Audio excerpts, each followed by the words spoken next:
I have had the privilege. I was looking through some old pictures this week. We're packing up to move. Our house is selling, which we're excited about.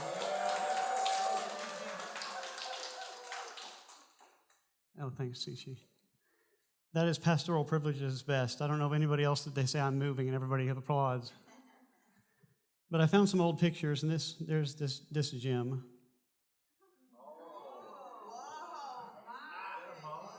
Is that impressive or what? Did I hear more than a mullet? Yeah. I'm still that at heart, just for the record. I just can't make it happen, sadly. If I did make it happen, it would be horrible. A skullet.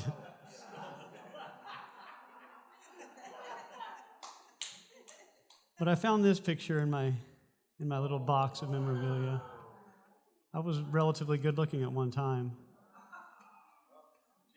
I have been blessed to witness some really incredible moms in my life, and to have a wife who's an incredible mom, and to have an incredible mom. And my wife's mom is an incredible mom, and they're worth celebrating. My kids kind of hit the mom jackpot when it comes to moms. She eats, sleeps, and breathes those kids. We've been looking at houses for months now, and the question is always, do we bring the kids with us? And my answer is always, no, absolutely not. And she's always so conflicted about that, because when we get there, all she can think about is, will the kids love this place? Whose room would this be? Wouldn't the kids love this feature of this house or this yard or the park across the street? And it's all about the kids with her. And I was thinking this week, she's probably only yelled at me 2 or 3 times in our 20-something year marriage, which is a testament to my awesomeness, actually. Or her patience, yeah. But 2 out of 3 times that I could actually think of her yelling or raising her voice at me, it was about the kids. Like I was being too stern with the kids, and Mama Bear rose up and she's like, "What are you doing to my child?" And she's just ate up with her children, and she's a good mom. You'll hear more about that as we go on. But my mom was just a gem. She passed away right as Daylight Church was launching. And there's no loss like the loss of a mom. Any confidence I have was rooted in her foundational love of me as a child. I saw this picture, and I could easily get emotional about it, but you see how she's touching my arm and got her arm over me? It reminded me of church growing up. We went to a Lutheran church, and at Lutheran church, you stand up, you sit down, you stand up, you sit down. And anytime I was seated next to her, my hand would be in her lap like this, and she would be rubbing my fingers, my hands. That was just a thing we did. And then she would squeeze my arm 3 times, and guess what that meant? I love you.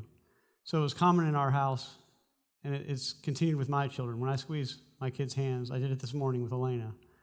They know what it means. Or you'd hear a knock on the wall. Like if I was sleeping in one bedroom and she was in the adjacent room, and you know what that meant. And it would always come back. It was just constant, consistent. She made a lot of sacrifices for me. And even as an adult, if we went to see a play or sat in church together, I was 23 years old with my hand in her lap and her rubbed my arm. She was a good mom. She taught me a lot of things. One story that is embedded in my head, it lives rent-free there, was she was in the hospital at some point, and it was a 2-bed hospital room. So there was a patient in the bed next to her, but there was a curtain drawn, and I don't know if she ever saw this lady or not. But the lady would always respond a certain way. If the nurses came in and said, "Sorry to wake you up," or "Here, I'm afraid we're going to have to give you an injection," the woman would always say, "It ain't nothing but a thing. It ain't nothing but a thing."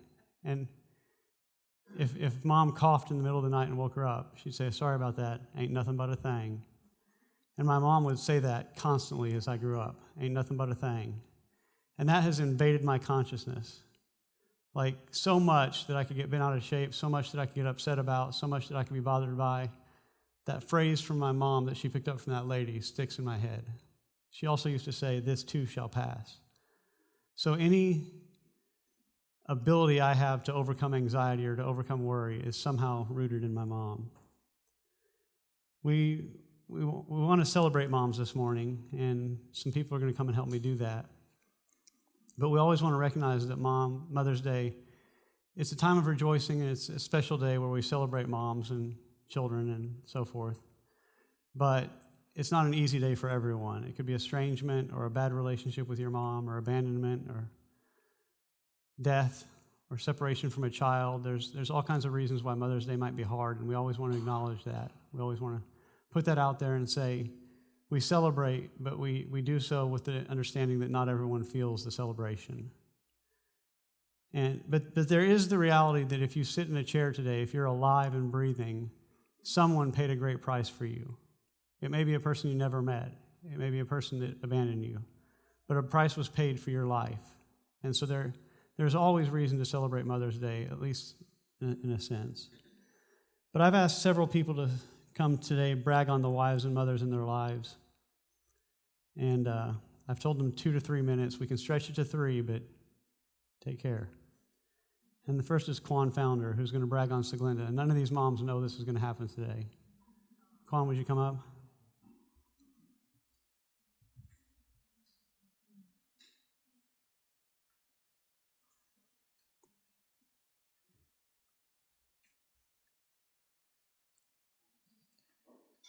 Thank you. See, the weird part of this is Seglinda does not enjoy accolades. But for somebody who doesn't like them, she sure does a lot to earn them. I usually, for holidays and different celebrations, I try to get multiple cards to give to her because there's not one that fully captures everything that she is and what she means to me and others. She's a natural nurturer, as we get excited to see how that translates into being a grandmother. Watching and living alongside her gave me different insights into my mother to help me understand some of her efforts and some of her emotions. I was blessed to see my wife laugh with my mom about the stories of a love-struck 8-year-old bragging about his girlfriend at the time, who I would later marry, and again, just wow at her momness. When H first asked me to do this, I told him I couldn't keep it to 2 or 3 minutes because that's who I am, but more importantly, who she is. We love you, and I'm speaking on behalf of everyone who enjoys your presence in our household. Whether they acknowledge it verbally or not, trust me, they do. I hear it, and I try to champion them to make sure they share that with you. So hopefully today can give you back a smidget of some of the wonder and love and joy that you bring to all of our lives. Happy Mother's Day, Seglinda.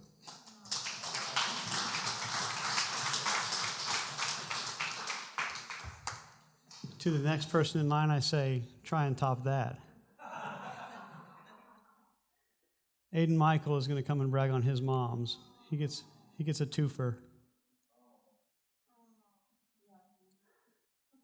When I texted him and asked him to do this, he texted me back and said, I might get misty-eyed. They've done a lot. So yeah, he's not lying when he said that. Every Mother's Day, I try and send my mom's text message. Hold it to your chin. Is that better? There we go. I'm a teenager, so I give them a really hard time. You know, I when I was a kid, you know, I was really extra. I have ADHD, and so that was definitely a struggle for him.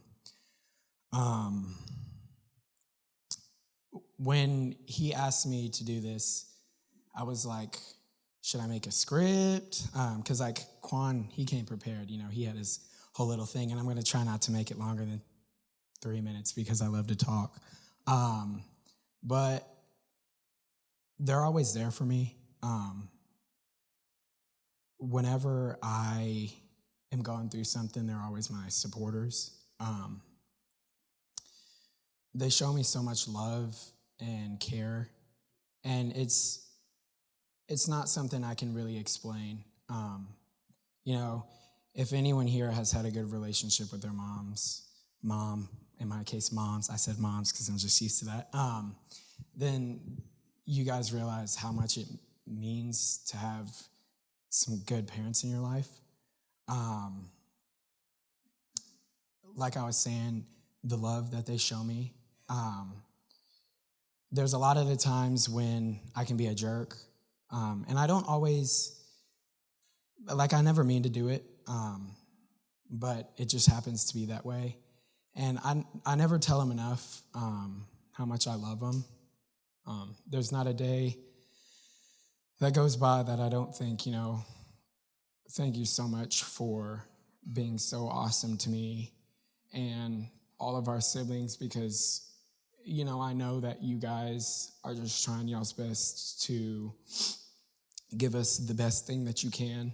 I know that's what all moms like to do, and I'm just speaking for me and for my siblings who might not always say it, that we love you, and we are so thankful to have you in our lives.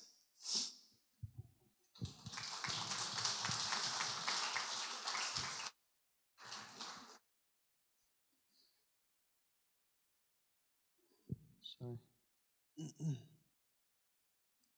Next up is Colleen. Mary Jo gasps. Dun, dun, dun.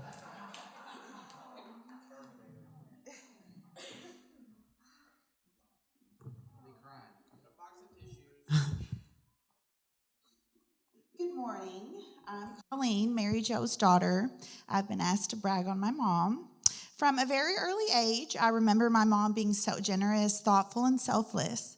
We always visited people, attended visitations, brought people food, celebrated milestones with anyone and everyone we knew.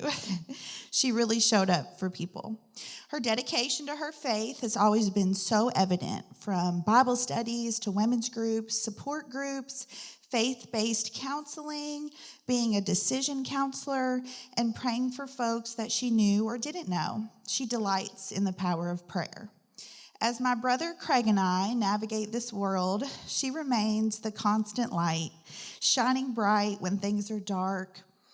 She has always been our biggest cheerleader, encouraging us, bragging on us, helping us to be the best that we can be.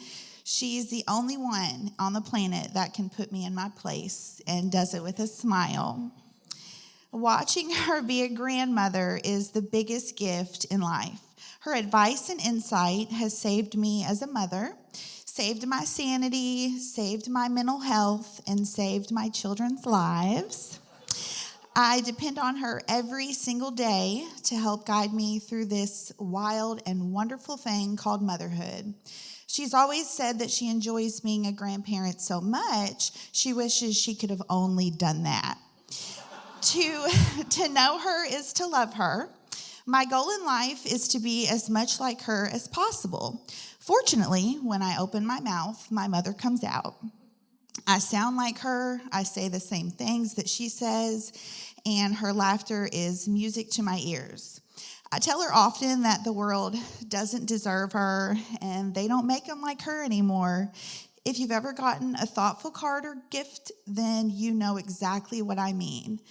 Life always brings change.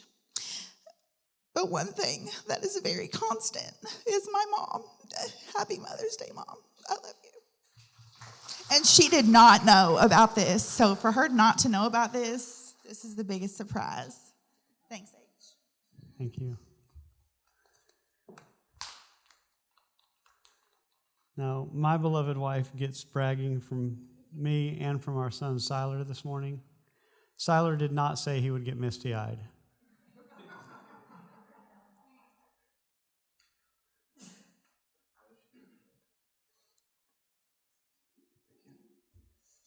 Happy Mother's Day, everybody. As I grow older, I realize a lot of things about my mom that I didn't have the perspective on before, and I just want to take the time to appreciate some of the things she does for me. One of those things is that she's always asking where I'm going and what I'm doing, like every good mother. And I didn't think much of it until I had a conversation with my dad recently. It was inspired because I had changed my plans or whatever, and I texted her to tell her that my plans had changed, and she goes, "I know. I was tracking you." And I was like, okay, I knew that she had my location, but I didn't know that she was actively tracking me. But I mentioned it to my dad casually, and he said, "Yeah, she does that because she can't sleep when you're not home." And I thought, man, that's really sweet. But that just made me realize that it's not her being overprotective or untrusting, which she wouldn't have any reason to, but she cares so much that it emotionally affects her when I'm not home. She does a couple other things for me. She still does my laundry, which I could do, but she claims that she doesn't like the way I do it, which is probably true, but I also think that she does that because she cares for me, and that's her way of loving and supporting me. Recently, I had a presentation, and it went well, and afterwards, she told me, she was there, and afterwards she told me that her heart was beating as if she was up on the stage with me, and that I can never understand that feeling because I don't have children. But I think it's these things that show how invested and caring and loving my mom is in my life. And as I'm going to college, I realize that I don't have that as much anymore. And I'll never have anybody to care, support, and love me as much as she does. I say all that to say, Mom, I really love you, and I'm really glad you're my mom.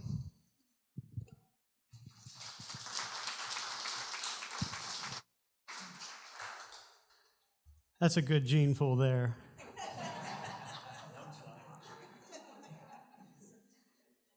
Andrew Lutz is going to brag on Tori. None of these moms knew. Everybody kept it a good secret.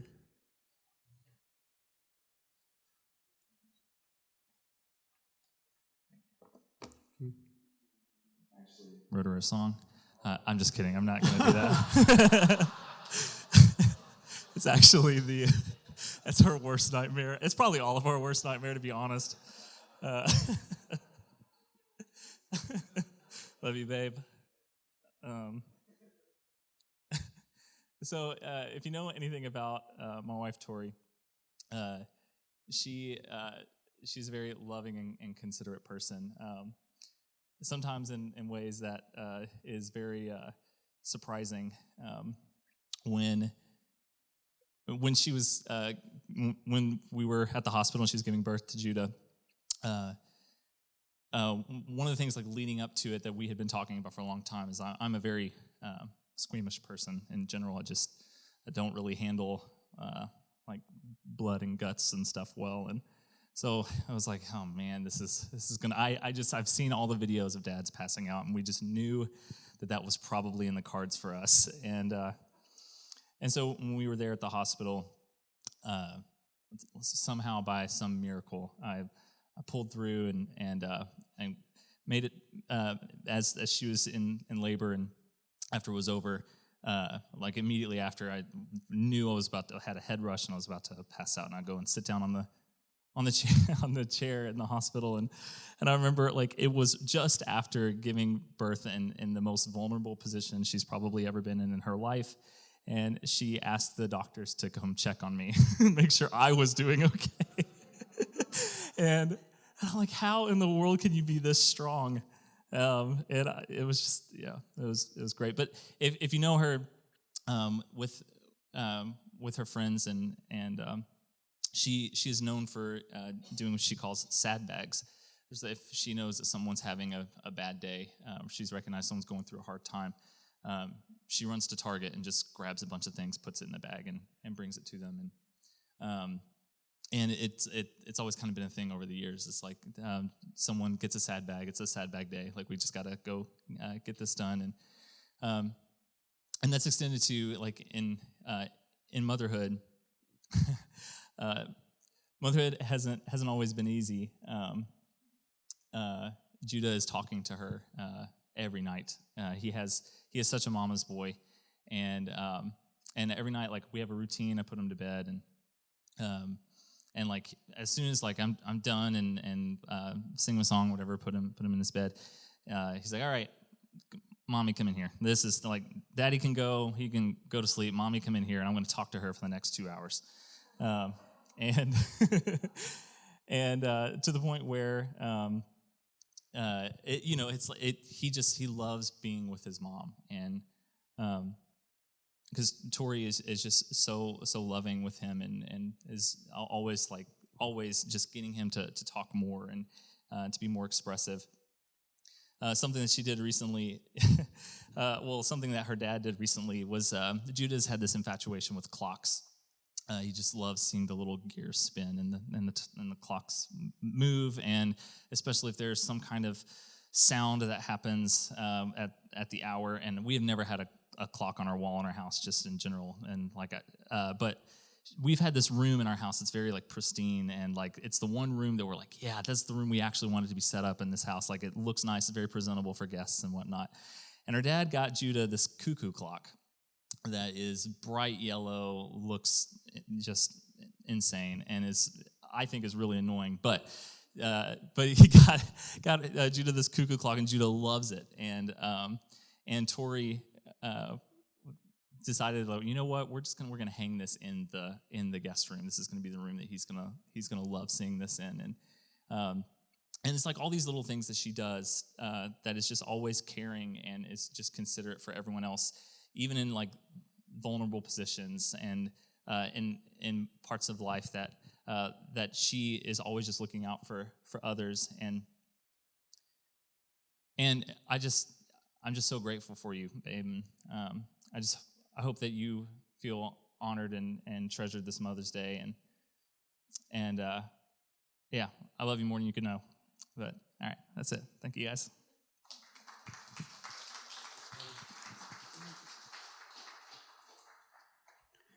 This last one is going to be a little bit different and a little bit sad and a little bit celebratory at the same time. But it's been a couple years now, I think, since we lost Pearl and Kat Smedley. And Ernie Smedley is a single dad working double shift. And I've asked Noah to come and share about what a great mom Noah is. I'm sorry, that Ernie is.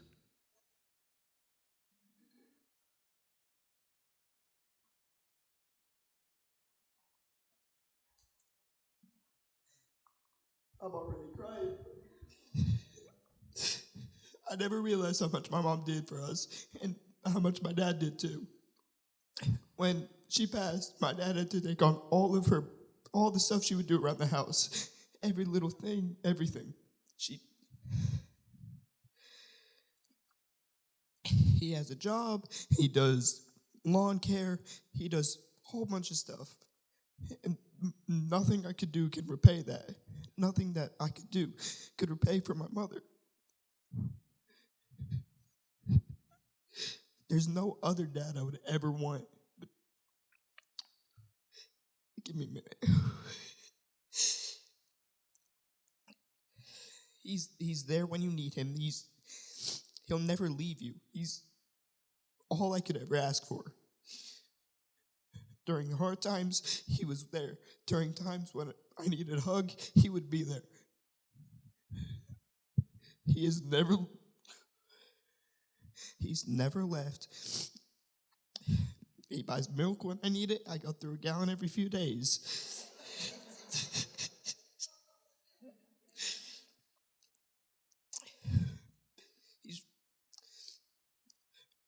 Trust me, both of us are crying.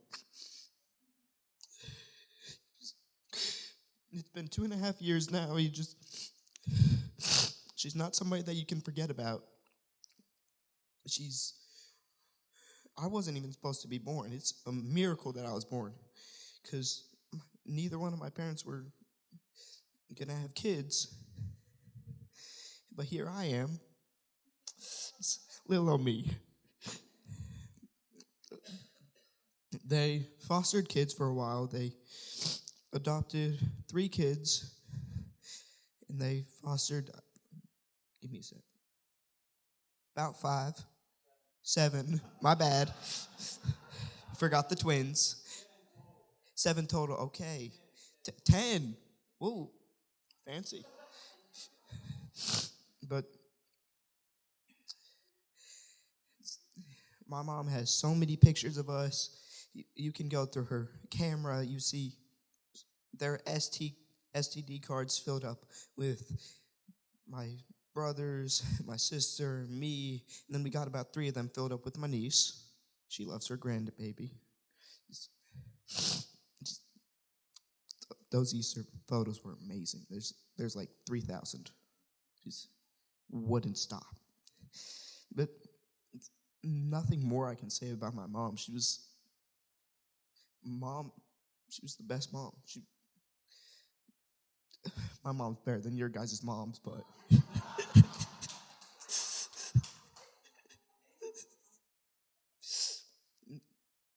she was just there. She is there. She's living, trust me, she's living in most of our hearts. She's never left our minds, but it's been about 3 minutes, so I'll give the mic back.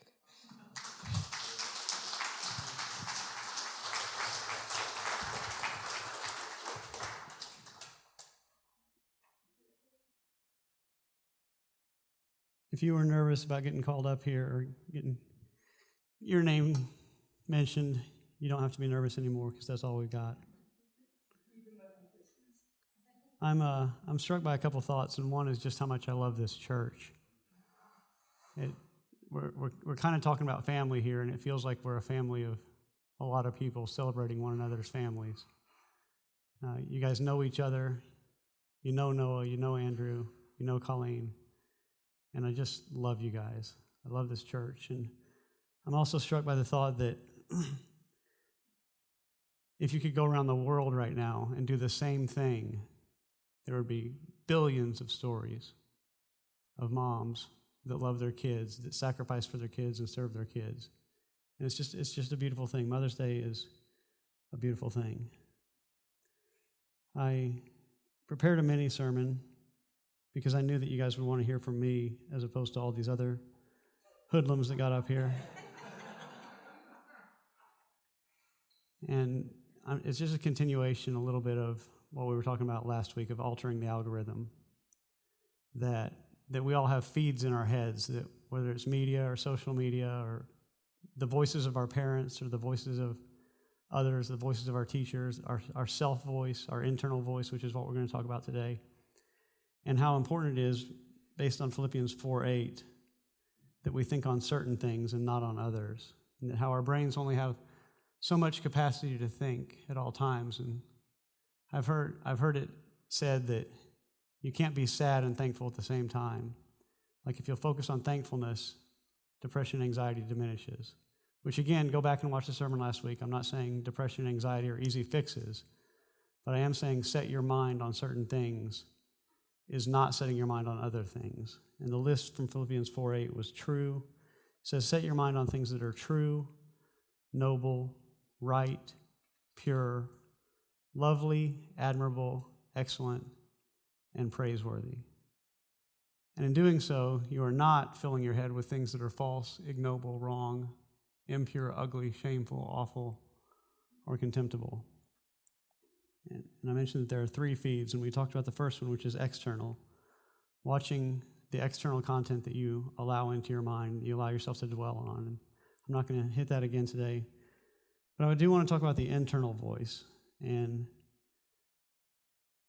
I want you to imagine for a second that I, as a pastor, stood by the nursery and the kids' ministry helping people check in. And I never had anything nice to say about the kids. What if I said, boy, that one's going to have a hard time finding love looking like that? What does mama do? Yeah, bad things happen to a pastor that says that about their kids, or checking in the nursery, let me hold the kid. This one's not going to amount to much, is he? Or worse, I say, too bad you can't dispose of this one and get a different one.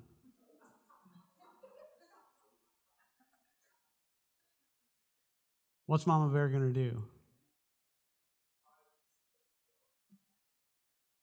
What if I find the one thing that the kid is most self-conscious about and I pick on that thing? He's dyslexic. He's going to have a hard time in life. My grandmother, when she saw me for the very first time, I was like 8 minutes old. And she looked at me and she said, well, at least his ears sit close to his head.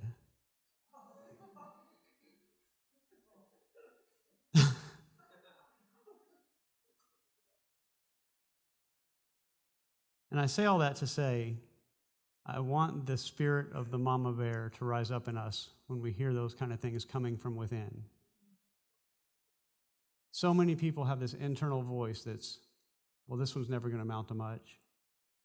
Or this one's never going to find love because they're so ugly. Or you find the one thing that they're self-conscious about and you pick on it. We do it to ourselves. I've been on a fitness journey for a while, which is clear to everyone at this point. It's a long journey. But I have this surgical scar right here from my multiple spinal surgeries. It's on my back and the front. And the back still looks like a mutant. There's like this ridge of fat pocket skin over the top of it, and it almost looks like my lower back is smiling at you or frowning at you. And it's just ugly as all get out. And then I have this pocket of fat right here that is disproportionate to the rest of my body, and it's loose skin that hangs out. And I'm pretty pleased with my progress. And I could look in the mirror and say, man, dude, you've done a good job. But guess where my eyes go first? Every time. Every time that's what I see. And that's the internal voice that so many of us have, is we pick on the things that we're most self-conscious about.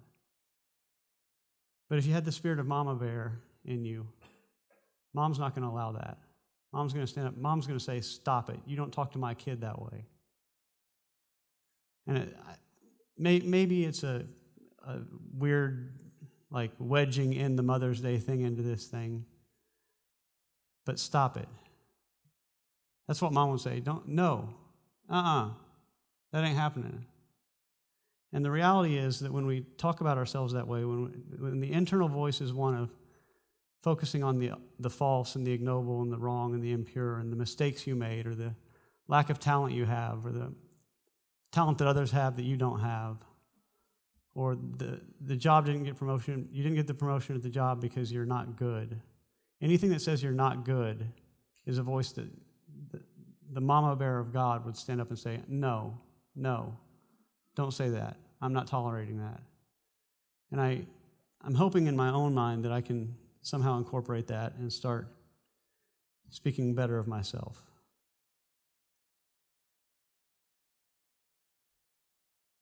I recognize that not everyone has this voice of a good mother in their head. But my main point today is that when you talk yourself down, when you speak poorly of yourself, when you pick on your inadequacies, you pick on your deficiencies, you're picking on God's child.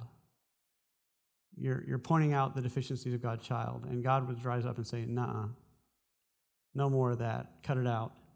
That God gets described as Father most often in Scripture, but there are a handful of passages where, because God is not a father, God is not a man, God is not male, God has no gender, no sex.